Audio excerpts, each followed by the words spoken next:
What's up everybody, it's your boy the Noob. I know this video is a bit late, but it's not like I'm having to re-record this for the third time. You know, the first time my phone crapping out the video, the second time somehow my cats pulled out the cord to my audio fix. No, it's definitely not the third time. Anyways, what are we talking about today? Well, you know it's that time of the year. It is finally time for spring 2021 anime to be starting in the next couple weeks, and I gotta say, I am prepared for it. God, can you believe it? It's been almost a year since a lot of us have been locked up and forced to watch a lot of anime. But you know what? This seasons of anime, the amount that are going to be going onto my list, I really can't complain. So I want to share with you the ones that are going to be on my list, give you my thoughts on them, and then I want to hear what you think. So let's just dive into that. Now, first of all, I'm not going in any particular order. I'm just going with the ones that are definitely on my to-watch list. Doesn't matter if they're movies, OVAs, the actual series. I'm just going to go with what I definitely am going to watch, and then what is going to be planned on seeing how they work. That's how this is going to go. So let's start off with some interesting ones first. I gotta say, the first two, Netflix, y'all keep impressing me.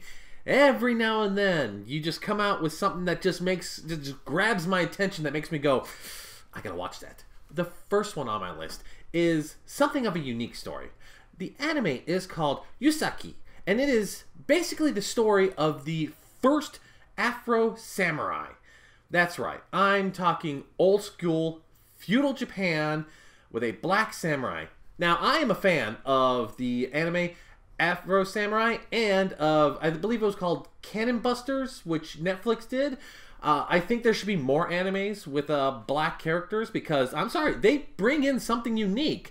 If there's any that I don't know of, go ahead and throw them in the comments. I'll actually take a look at it. But let's look at the synopsis of this anime. In a war-torn feudal Japan, filled with mechs and magic, the greatest ronin never known, Yusaki, struggles to maintain a peaceful existence after a past life of violence. But when a local village becomes the center of social upheaval between warring daimyos, Yusaki must take up his sword and transport a mysterious child who is the target of dark forces and bloodthirsty warlords. The story of Yusaki, the first African samurai who actually served the legendary Obunaga, will be released to the world. If you watch a lot of anime, you know that Nobunaga is a character that is frequently brought into anime. You know, reincarnations, actual animes on him. There was even one where he was a girl and stuff like that.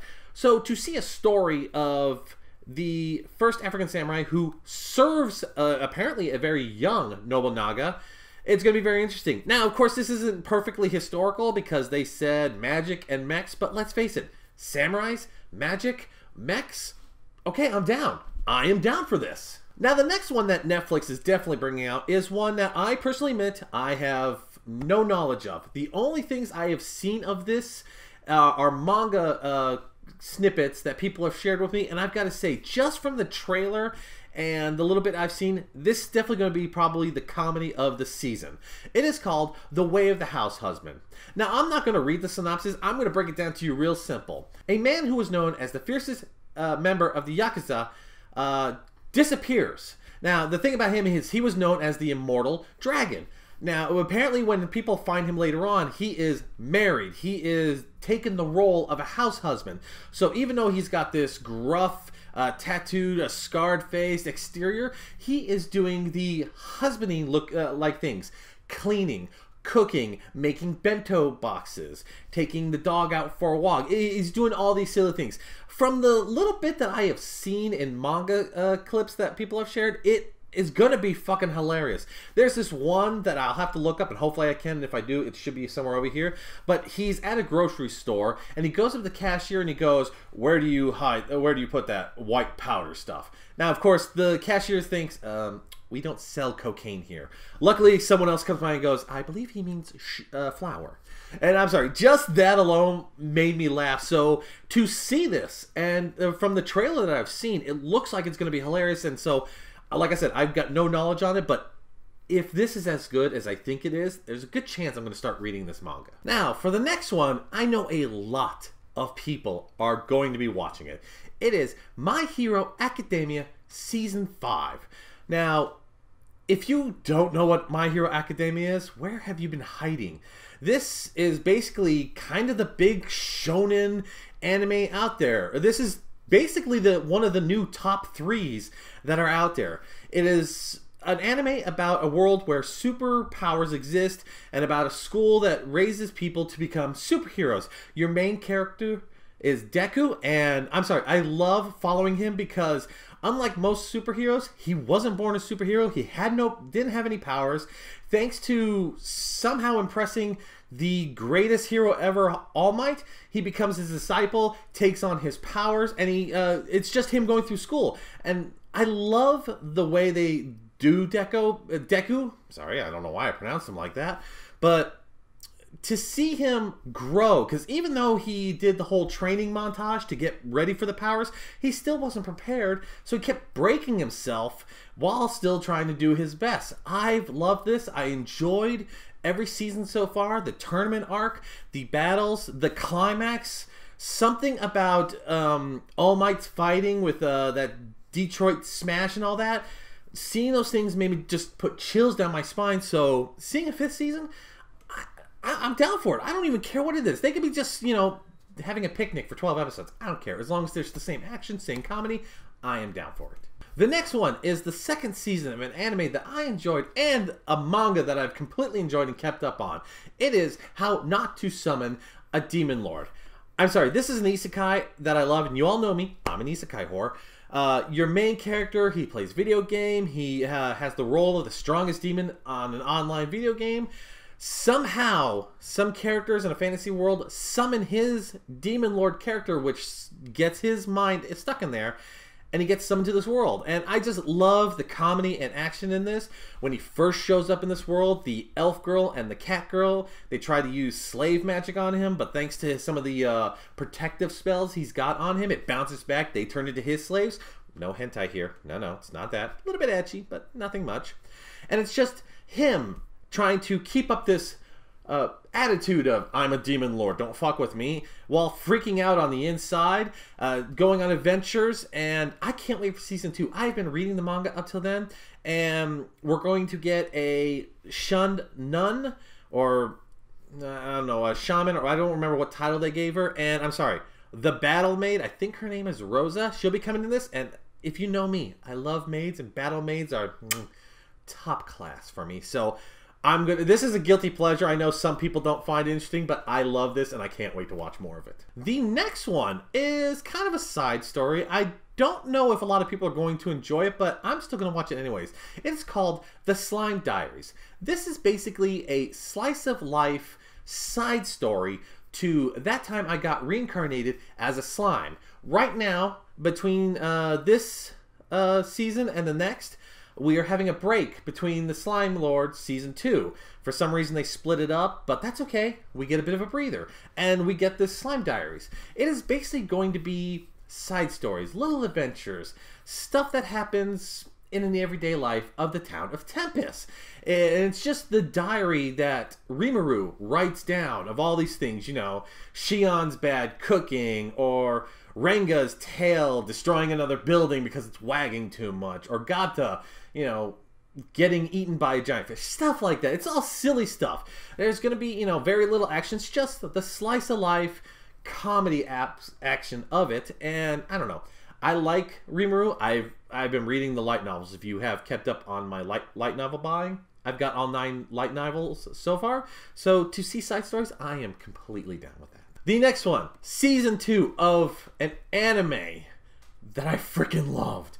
It is Welcome to Demon School Iruma-kun, the 2nd season. If you did not watch this first season, go back and watch it. It is fucking hilarious.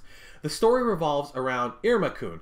He is a boy who has this distinct quirk about him. Basically, if you ask him for a favor or help, he automatically just helps you. He can't say no.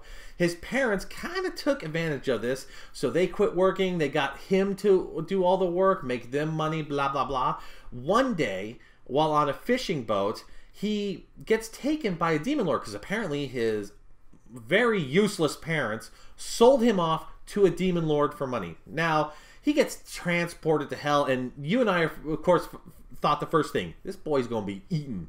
But lo and behold, this demon lord just wanted to adopt him. He takes Iruma-kun, says, "You're now my grandson. I am going to spoil him." And that's what he does. He spoils him. He feeds him. He gives him nice clothes, a big bed, and then sends him to demon school. And most of this anime is him trying to go to demon school without people realizing he is human. Because there's an old rule about demons eating humans, blah, blah, blah. But the comedy about this is just that it's him doing whatever he can in school and enjoying it. He's had a life of just doing things for people. So now he's at a school where he can go, I could do what I want. And I'm sorry, Az and Clara, his two best friends, the trio of them is just freaking hilarious. And I'm sorry, I love Clara. She is definitely the wife for Iruma-kun. I don't care. A lot of people are going for the very tall cat girl of the student council president, but I'm all about Clara on this, and I cannot wait because apparently in this season, the darker aspects of Iruma-kun comes out because apparently a human spending time in hell does have negative effects. And I cannot wait to see how this turns out. Now for the one that for some reason blew up Twitter in all the wrong ways, and I still don't know how. It is Don't Toy With Me, Miss Nagatoro. I think the reason why this kind of got a bad rep was because early translations of it, and I'm guilty of it too because I went by the early translations, was Don't Bully Me, Nagatoro, which either one is fine. But this is one of those mangas that if you have read it, if you're a fan, forever you've been like, when is this going to be a manga? When am I going to get this? How much longer do I need to wait? Well, now you don't need to wait anymore. The story basically evolves around your two main characters, Nagatoro and the senpai she likes to tease. Now, at first, when it does start out, it's almost straight bullying because she finds out he's an otaku, he likes to draw, and she could just tell right off the bat that he's very insecure and stuff like that, so she likes to tease him. In the first couple episodes of the mangas, she caused him to cry a lot. But as it goes on, you could see that they have a friendship that grows and even maybe a tiny bit of romance because she gets jealous when a certain big boobied art president shows up who likes to paint in the nude. And she doesn't like that senpai is exposed to that. And it's just, it's a good manga, and I've loved it since the beginning. I keep up on it now. Twitter, I don't know why. At first, it was about, her promoting bullying, which I don't agree with. And then for some reason, it was racist because she's dark skinned. Who gives a crap? She is a tanned girl. Who gives a crap? She is adorable. She's lovely. And I can't wait to see this, especially since the small bits I've seen in the trailer, she makes some very interesting facial expressions and arm movements that are very comedic, but if they do that right, this anime is going to be perfect as it should be. The next one, I'm happy it's coming out, but I also at the same thing, I don't see the big group of people enjoying it as much because it's something simple and easy and blah blah blah. It is called I've Been Killing Slimes for 300 Years and I Maxed Out My Level. It is an isekai story of an office worker who dies from overworking, and when she's reborn in a magical world, she is this immortal witch. Now, she doesn't want to really do much. She's been overworked for so long, she's like, screw it, I just want to relax, I don't want to do anything, I just want to live my life peacefully. So she goes up, builds a house on top of a hill, and for 300 years, she just kills slimes. That's it. They come around, boom. And now, if you've played any adventure game, you know slimes are probably the weakest characters in any game. Even newbies can kill them. So for 300 years, she'd be killing them. But then, eventually, she starts branching out. She goes down to a town. She comes to find out they revere her as a deity, which she doesn't really want. She just tries to make friends. Couple dragons show up because they've heard that she's the most powerful person, but she makes friends with them. Two twin slime girls show up, and now they were apparently born out of the anger of the slimes for being killed for so long, but she eventually adopts them as daughters. There's a drunk elf who shows up, and then there's a demon lord, Beelzebub, who joins the chaos. It is just a lot of cute girls doing cute things. Even though the main character is overpowered, it's just a very simple comedy slice-of-life fantasy. So it's going to be a palate cleanser for a lot of people, but in my opinion, I'm going to enjoy it. So I'm definitely down to watch it. The next one, I'm actually surprised, got an anime. Well, then again, after a redo of Healer and Interspecies Reviewers, I'm not surprised about anything anymore. It is called Combatants Will Be Dispatched. This is a unique one. Technically, it's an isekai, but not a normal isekai. Usually an isekai is usually die or God summons you or blah blah blah blah blah. This time, your main character and his partner are sent there by their bosses. In this story, Agent Number 6 is a person who works for basically an evil organization in their world. This organization is constantly going out looking for supplies, looking to rule other lands and yada yada, do evil things. He gets sent off to another world to start gaining supplies, a new territory, make a base, blah blah blah. Him and this android Alice are sent there, and even though he comes from a technological world, that world is more fantasy. You know, dragons, monsters, demons, blah blah blah blah blah.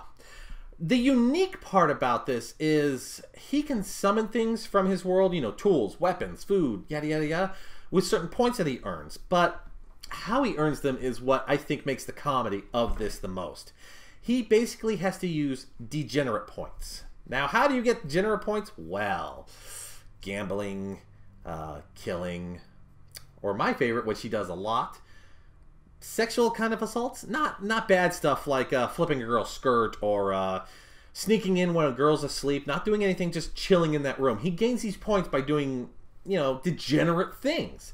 And it's the comedy of this. Now, the comedy part is what I want you to pay attention to, because if you are a fan of Konosuba, the same person that made Konosuba is the same person that made this. So if you enjoyed the comedy in that, you will enjoy the comedy of this. You've got your main character, the robot Lolly, who is probably more in charge than he is.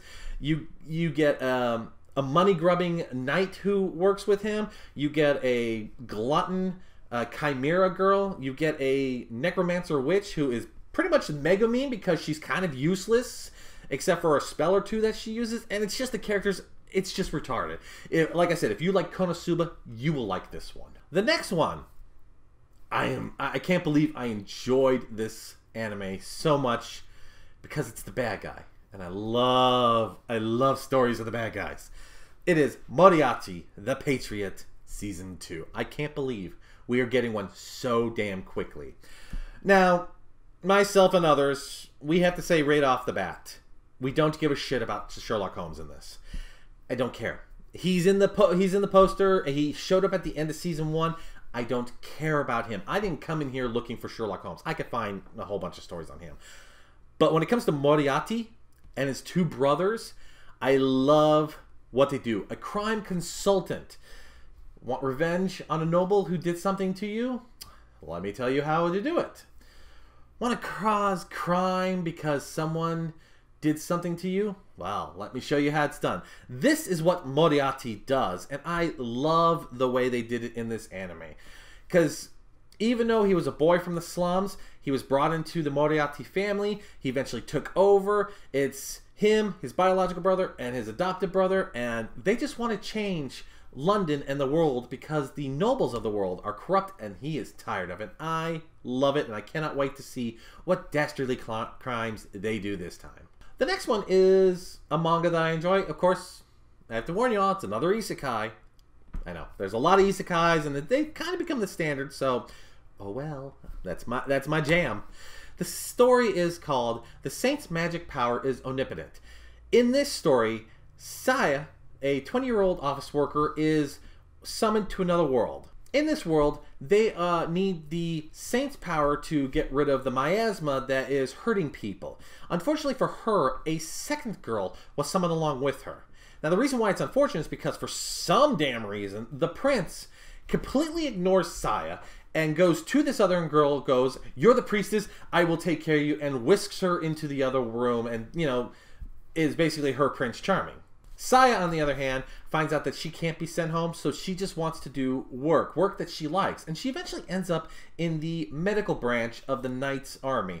You know, she's learning how to make potions, how to make antidotes, stuff like that. The thing about her is, they come to realize that there's something unique about her, because even when she's using low-grade ingredients, the potions and things that she makes are of high class, or even better, to where a lot of people are starting to wonder if she's really the saint. And I love this story because even though later on you kind of confirm that she is more of the saint than the other girl, she's just like, I'm okay, I just want to go back and make potions, which it's just adorable.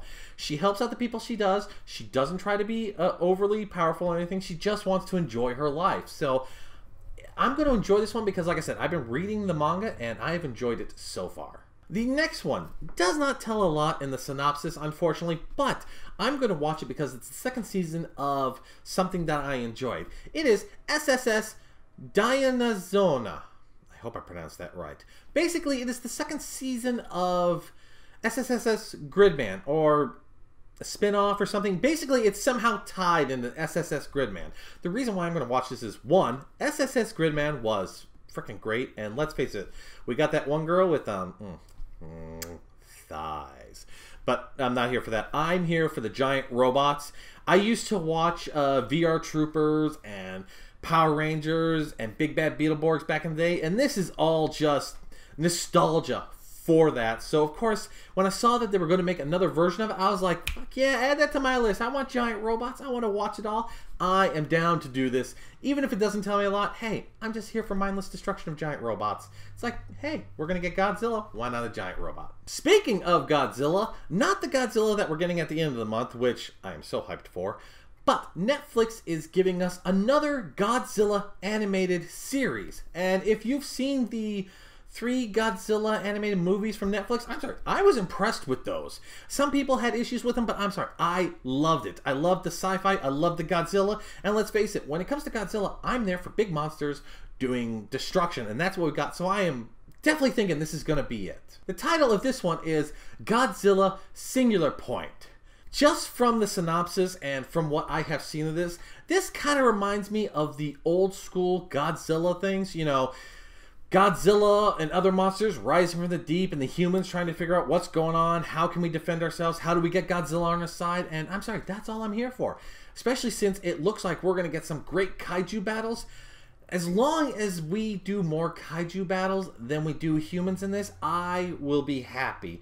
And just watching the trailer alone, and especially since it's on Netflix, and almost everybody's got Netflix, it's going to be something that everyone's going to watch, and it'll give us a nice little taste of Godzilla a week before Godzilla and King Kong go at it on HBO Max. So I'm definitely going to watch this to get myself hyped up for that movie. Now the last few ones of the definitely to watch list are OVAs, so they're not going to be anything that's going to be real special or anything. They're just going to be quick watches and all that, but they're part of shows that I'm going to enjoy. The first one is actually a double because it is both of the same category, but I guess they're technically animated OVA movies or something like that. The first one is, of course, Data Bullet, Dead or Bullet, and the second one is Data Bullet, Nightmare or Queen. Now, I am definitely going to be watching this for 2 main reasons. One, they've announced that there's going to be another season of Data Life, which I am so hyped for, and that's going to be coming the season afterwards, so this is going to definitely get me all caught up and everything. It makes me even want to go back and watch the other previous series. And the other reason is your main character, Kurimu, is, I'm sorry, best waifu of that show. You can at me all you want. I do not care. The Danger waifu is what makes it best. I'm sorry. When I first watched Data Life, I loved this character. Her attitude, her weapon, the 2-color eyes. Something about 2-color eyes I find mesmerizing. And that red, black, gothic Lolita dress of hers, she could shoot me all she wants. I don't care. So to have not 1, but 2 OVAs dedicated to her, I am going to watch it. I do not care. It's guilty pleasure. It's for one of my Danger waifus. That's all it is. There's no other reason. So that's why I'm going to be watching these 2 right off the bat. The next one is definitely for the comedy reason. It is Kaguya-Sama, Love is War. It is another OVA to, I'm sorry, one of the most recent best romance comedies, in my opinion. Having two super smart people trying to convince the other person to admit they love them, even though those two love the other person and are complete idiots when it comes to it. I've loved the adventure. And they've just recently announced there's going to be another season, so that'll be season 3. So this is just an OVA to wet my whistle to enjoy it. Recently they dropped dubbed versions of season 1 and 2, so, you know, I already just finished watching those. I might as well watch this OVA, and let's face it, Kaguya and Chika, those two are enough of a reason for me to watch it. And the last one of the two watch that is an OVA is it wrong to pick up a girl in the dungeon season 3 OVA? Now, what can we say about Bell and his, how do I put this? Magnetic dong. I don't know how to put it, because this man just looks at a woman and the woman spoons over him. No, most of the time I would hate this, but I just loved all the characters in this. Hestia, the big booby goddess, and her way that she loves him. Bell is adorable. I don't care. As an adventurer, you know, for someone who has a harem, he is still really great. Lily, I'm sorry, Lily's my waifu in that. I know a lot of people will look at me weird, but I like Lily. I love her attitude. I love the way she is. And can we talk about Vivi, the new monster girl, who's basically, I don't know. I don't want to say she's part of the harem, but she definitely loves Belle. She is definitely in the category of adopt and protect, and I just want to see more of this.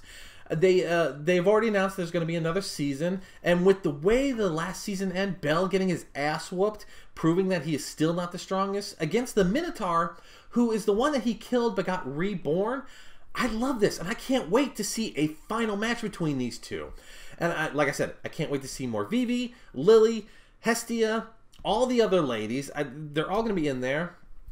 And it is just adorable. Now, granted, we're probably going to get, just from the image that I've seen alone on this, it looks like it's going to be your typical bath or spa or beach, you know, a lot of fan service, but it's Belle and the crew, and that's good enough for me. I love the humor, and I'm going to be watching this. Alright, the last section of this are the ones that are on my list, but are either not high on the watch, or I'm waiting so I could binge it all list. So, you know, I won't be watching them episode by episode. I'll watch them when I get around to them. The first one is one that I know that everyone was hyped for when they heard this, and will be watching it. I remember watching the show. I don't remember finishing it, though, so it's both for me. It is called Shaman King. Now, if you don't remember Shaman King, it is nothing more than a complete battle tournament for the whole anime. It was one of these animes back in the day where it got an anime-only ending because the manga wasn't finished and they wanted to wrap up the anime. So, from what I understand, this one is going to follow the manga a lot better. Think Full Metal Alchemist and Full Metal Alchemist Brotherhood. It's basically getting the Brotherhood treatment. The whole story revolves around these middle schoolers who are, well, they might not all be middle schoolers, but basically you have these people fighting in a tournament using spirits to gain powers and armaments and all that to eventually win the tournament and become the next Shaman King. Your main character is Yoha Asakura, and if I remember correctly, the shaman power he got, basically, he got like this samurai sword and a shield thingy on his arm. It's been forever since I watched this, so I'm either going to need a refresher or I'm just going to go into this fresh. But basically, if you enjoy battle tournaments and wanted a whole anime of battle tournaments, this is it. This was definitely the battle tournament anime back in the late 90s, early 2000s. And so, it's getting the Brotherhood adaptation to it, so I figure why not. This is one where I'm going to wait until it's finished and then binge watch the whole thing, because I also figured they're probably going to do this in dub, and I liked the dub back then, so I'm gonna see if I like the dub now. The next one is on my list because I want to see how it plays out. Some people will have issues with the synopsis, some won't, but it's one of those I want to see how they play this. The title of this one is Higuraihuru. After being rejected, I shaved and took in a high school runaway.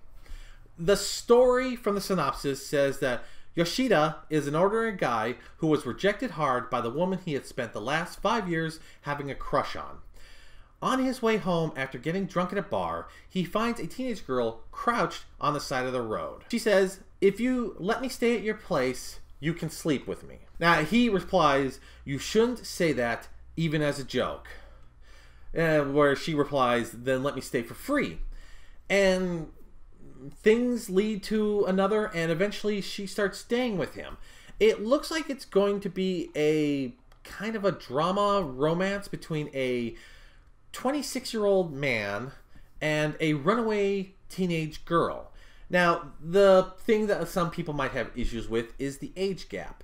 But I know in Japan, they're one of the many countries where the age of adult is different. So it might be okay over there. I have seen plenty of mangas where and animes where there's an age difference, and even though it's kind of romantic, they never really get to the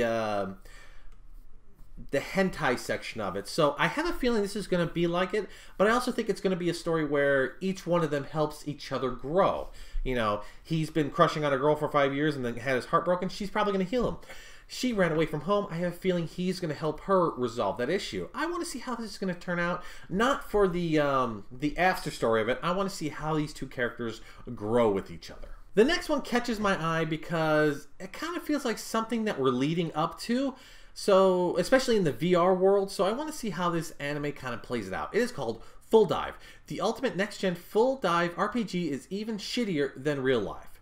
The basics of this story, because I don't feel like reading the very long synopsis, is your main character, Yuki, gets basically tricked into joining a very fully immersive VR role-playing game.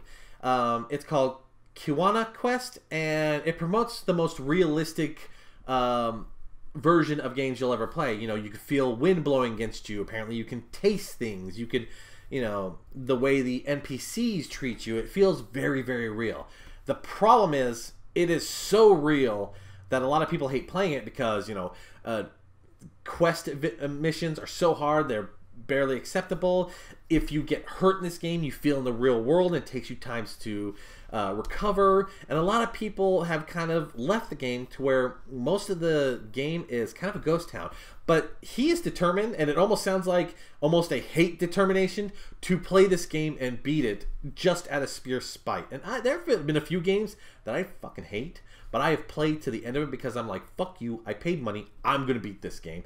And so when I saw that, I had to, especially since the idea of feeling wind from VR or tasting food definitely has, you know, I want that in real life. Because trust me, if they ever gotten that in VR, I would play VR way more. The next one, I know nothing about. It's only because I read the synopsis that it caught my attention. It is called Mars Red. I'm just going to read the synopsis because there's no way to explain this except for reading the synopsis.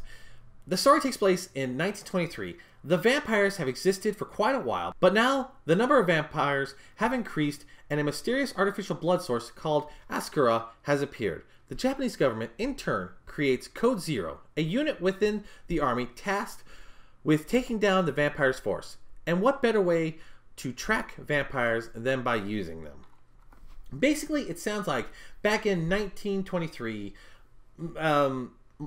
vampires have been around, the military is trying to deal with them, vampires are increasing, blah, blah, blah. It kind of gives me that Hellsing feel to it, but back in 1923, military style. So, since I'm a fan of Hellsing, I figured I want to give this a try.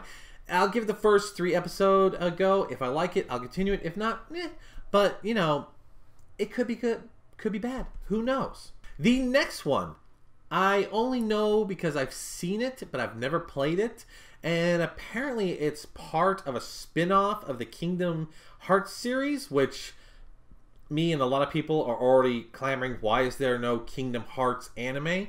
So I think this is going to be the closest we get to it. It is called The World Ends With You. Your main character, Neku, awakens in the middle of Shibuya's cross-section road, that big... you know when you ever see pictures of it, they always have the big walking cross thing that you always see. He basically wakes up in there, but apparently he's on a different plane of existence because he can't touch anyone who is there. But apparently there are other players of a game that he is somehow in. It's called the Reaper's Game, and he has to team up with another combatant, a girl in this, to figure out what's going on, why is he here, and why are people and monsters trying to kill him. Like I said, I am a very big Kingdom Hearts fan. I still haven't played number 3, so please forgive me. But, you know, this is probably the closest we're going to get Kingdom Hearts for right now, so I figure, why not watch this? A lot of people tell me the game was good. Apparently, it's getting a remaster, so maybe this is their way to get more people interested in it for the game. And hell, if I watch this and I enjoy it, I might pick up the game. So that one's on there mainly because Kingdom Hearts. The next one is, it's definitely for the comedy, because I can already see this being something that makes people laugh. It is called Dragon Goes House Hunting. The synopsis says, when a dragon fails to live up to the fearsomeness standards set for him, his family kicks him out. He embarks on a quest to find a new home, but soon finds that life on the road is no place for a cowardly beast of legend. This is basically a story of a dragon who is very cowardly, doesn't want to be the big fierce dragon he's supposed to be, just looking for a new home for himself to live. And he's got to deal with creatures on the outside of his world. Elves, dwarves, other mystical creatures. And it's just a story of this dragon going along looking for home. And you can tell that this dragon's going to gain friends on its travel. I think this is going to be one of those comedy slice of life things, and your main character is going to be a dragon. Not a human, not a reincarnation. It is actually a dragon, which I don't think we get. Actually, I can't think of any anime where a dragon is the main character. So this is one I'm going to watch to see how it is. It's either going to be really good or really sappy. The next one is on my list mainly because people have recommended it to me so much that I had to put it on the list. It is called Shadow's House. This is what the synopsis reads. Faceless shadow nobles living in a vast mansion attended by living dolls who spend much of their time cleaning up the soot endless emitted by the mysterious masters. Follow the story of Imiko, a young and cheerful living doll, as she learns her duties serving as the attendant for Kate Shadow-sama. Now, like I said, I know nothing on this. Apparently it's a manga that's very popular, and my friends have been telling me to read this. But just the images alone, it's kind of interesting because I guess the masters are all shadows, where the people you'll be able to see are the living dolls, the ones who take care of these masters. I'm kind of curious because it's almost like supernatural mystery. Who are these masters? Why are they shadows? Why is it we can only see the dolls? Why are they emitting soot? I mean, does that mean they're dead, or is it just the supernatural things? Or is this one of those where they live on different planes of existence? This is something that has kind of caught my eye because what if? What is? Why? Those are the questions that are kind of popping through my brain as I looked into this. So I'm going to watch it, if nothing else, just to answer my damn questions. And that is all of the ones that are going to be on my list.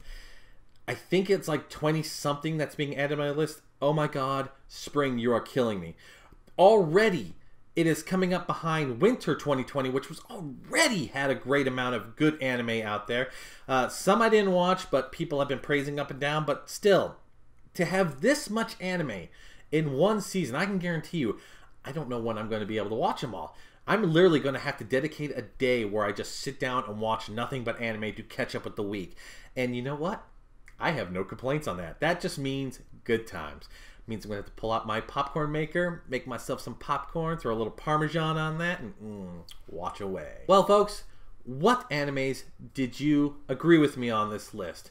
Are there any that I did not point out that you think I should at least give a chance?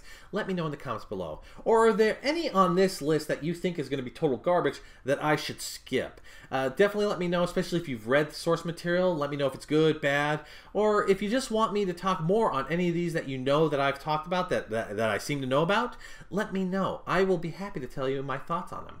Anyways, folks, I'm the Noob. Thank you for joining me on this, and I will catch y'all next time. See ya!